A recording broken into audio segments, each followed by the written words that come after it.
সাংসদ তথা মন্ত্ৰী প্ৰয়াত আনোৱাৰ হুছেইন দেৱৰ তৃতীয় মৃত্যু বাৰ্ষিকী পালন কৰে।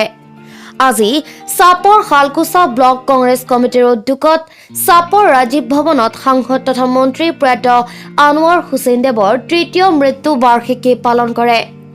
উক্ত সভাত উপস্থিত থাকে চাপৰ ব্লক কংগ্ৰেছ কমিটিৰ উপসভাপতি আলাউদ্দিন চৰকাৰ, ধুবুৰী জিলা কংগ্ৰেছ কমিটিৰ প্ৰাক্তন সভাপতি উদয় দাস, জিলা পৰিষদ আছাদ আলী, ব্লক কংগ্ৰেছ কমিটিৰ প্ৰাক্তন সভাপতি দিলীপ কুমাৰ নাগ আৰু লগতে কংগ্ৰেছৰ বহুতো জ্যেষ্ঠ নেতা কৰ্মী আৰু যুৱ কংগ্ৰেছৰ কৰ্মকৰ্তাসকলে উপস্থিতিত সাংসদ তথা মন্ত্ৰী প্ৰয়াত আনোৱাৰ হুছেইন দেৱৰ তৃতীয় মৃত্যু বাৰ্ষিকী কাৰ্যসূচী পালন কৰে।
আমাৰ কেইবছৰ ধৰে কংগ্ৰেসেৰ বিদায় হেৰুৱাই আছোঁ। ইয়াত বিভিন্ন কাৰণ আছে, তাৰ ভিতৰতো আমাৰ মানে প্ৰাৰ্থিত্ব খেলিমেলিৰ কাৰণে আমি প্ৰত্যেক বছৰে আমাৰ এই সমষ্টি হেৰুৱাব লগা হৈছে কংগ্ৰেছৰ পৰা।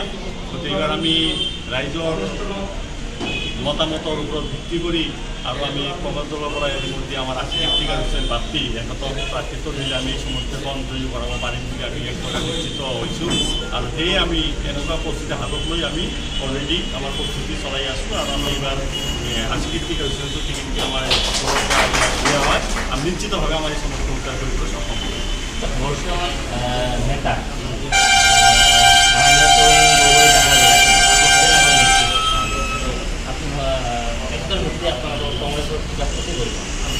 এইটো নিশ্চিতভাৱে আমাৰ কংগ্ৰেছৰ ক্ষতি হৈছে, এইটো বৃহৎ ক্ষতি। যিটো আমি নেকি কংগ্ৰেছৰ ভৱিষ্যতে আমাৰ এনেকুৱা নেতা আমাৰ কংগ্ৰেছ দলৰ আমাৰ ভৱিষ্যতে আমাৰ কষ্ট হ'ব যে কংগ্ৰেছ দলৰ কাৰণে আমাৰ কংগ্ৰেছৰ বিভিন্ন নেতা আছিল, ধৰ্ম আন্দোলনৰ যিধৰণে এতিয়াও নেতৃত্ব প্ৰদান কৰি গৈছে আমাৰ কংগ্ৰেছ দলৰ হৈ একেত এনেকুৱা নেতা আমি হেৰুৱাত আমাৰ কংগ্ৰেছৰ যথেষ্ট ক্ষতি হৈছে।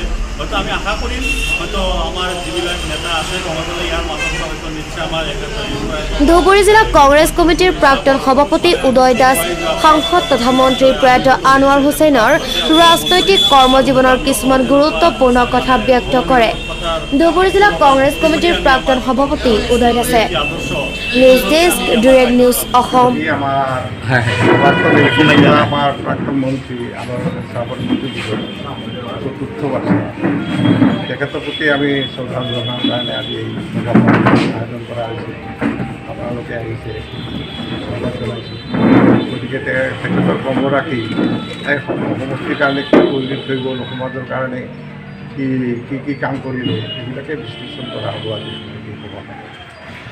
2021 নিৰ্বাচন সমাগত আপোনালোকে কংগ্ৰেছ দলৰ পৰা কেনেদৰে প্ৰস্তুতি লৈছে? 21তো আমি ধৰক যিটো বিজেপি চৰকাৰৰ মিথ্যাচাৰ তাৰ বিৰুদ্ধে জনসাধাৰণে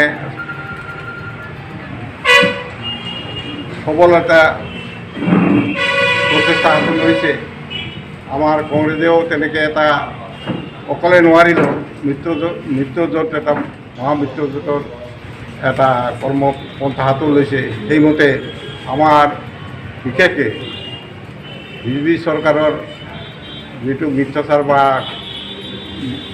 প্ৰতিশ্ৰুতি দিয়ে কিন্তু কামত এটা কামো কৰা নাই আৰু সাম্প্ৰদায়িক যিটো দৃষ্টিভংগী এইটো কিন্তু জনসাধাৰণে ভাল পোৱা নাই কংগ্ৰেছ মানে আমাৰ ভাৰতবৰ্ষ এখন ধৰ্ম নিৰপেক্ষ দেশ আমি সব জনগোষ্ঠীৰ লগত মুক্তভাৱে সহবাস কৰি সমিল মিলেৰে বসবাস কৰি পূৰ্বপুৰুষৰ পৰা আহিছোঁ ভৱিষ্যতেও যাতে তেনেকৈ আমি দৃষ্টি থাকিব পাৰোঁ আমাৰ দেশ চলাই লৈ যাব পাৰোঁ এই দৃষ্টিভংগীৰে আমি আগবাঢ়ি যাম আৰু যথেষ্ট সমাজৰ আমি এই 21 চনৰ নিৰ্বাচনত আমি জনসাধাৰণৰ পৰা পাম কাৰণ চবেই ধৰ্ম নিৰপেক্ষটো মানে প্ৰথম কথাটো দেশখন প্ৰথমতে লাগিব শান্তি তাৰপিছতহে বিকাশ য'তে শান্তি ত'তে বিকাশৰ কথাটো নাহে গতিকে এই কেৱল কংগ্ৰেছেহে দেশত শান্তি আনিব পাৰিব গতিকে এই শান্তিৰ জৰিয়তে আমি দেশক ভাৰতবৰ্ষক উন্নত স্থিতিত লৈ যাম আৰু বহুতো